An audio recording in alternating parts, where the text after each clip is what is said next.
भक्ति के seven sisters यानी पूर्वोत्तर भारत के असम भगवान विष्णु का एक ऐसा रहस्यमय मंदिर है जहां उनकी पूजा घोड़े के सिर और इंसान के शरीर वाले रूप में की जाती है। लेकिन इसका सच जानकर आपके रोंगटे खड़े हो जाएंगे। कहते हैं यह वही जगह है जहां भगवान ने 2 भयानक दैत्यों को मारकर उनकी ही लाशों से बनी ठोस जमीन पर विश्राम किया था। आखिर यह क्या है पूरी कहानी, चलिए जानते हैं। कहानी शुरू होती है सृष्टि के आरंभ से। उस समय चारों ओर केवल गहरा पानी था। भगवान विष्णु की नाभि से निकले कमल पर ब्रह्मा जी प्रकट हुए। उन्हें सृष्टि बनाने का संकेत मिला और भगवान ने उन्हें चारों वेद प्रदान किए जो सृष्टि रचना का ब्लूप्रिंट यानी मूल ज्ञान थे। ब्रह्मा जी ने सृष्टि निर्माण के लिए हजारों वर्षों तक कठोर तपस्या की। ब्रह्मा जी तपस्या में लीन थे, तभी एक अनहोनी हुई। भगवान विष्णु के कानों में मैल से 2 भयानक अश्वों का जन्म हुआ, मधु और कैटम।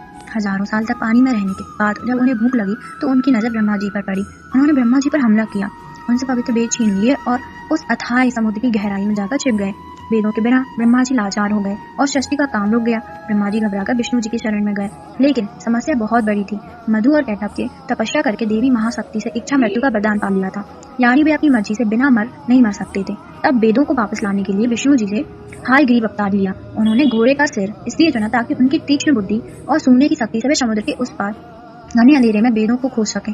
भगवान हयग्रीव पानी के भीतर गए और असुरों से हजारों साल तक युद्ध किया, लेकिन वरदान के कारण वे मर ही नहीं रहे थे। अंत में भगवान ने अपनी माया से उन्हें मोहित किया और पूछा कि तुम्हारी मृत्यु कैसे होगी। असुरों ने अहंकार में शर्त रखी, हमें वहां मारो जहां पानी ना हो, एकदम सूखी जगह हो। पूरी दुनिया में तो पानी ही पानी था। तब भगवान ने अपना विराट रूप धारण किया, उनकी विशाल जांघों को पानी से ऊपर उठाया, कहा मेरी जांघें सूखी हैं, और वहीं उन दोनों का वध कर दिया। मारने के बाद उन विशालकाय दैत्यों के शरीर से जो भी भारी मेद यानी चर्बी निकली वह जम गई और ठोस हो गई। इसलिए पृथ्वी को मोदिनी कहते हैं। युद्ध के बाद थके हुए भगवान हयग्रीव ने इसी नई बनी जमीन पर असम के मणिपुर पर्वत पर विश्राम किया। उन्होंने वेद ब्रह्मा जी को लौटाए और ज्ञान की पुनः स्थापित किया।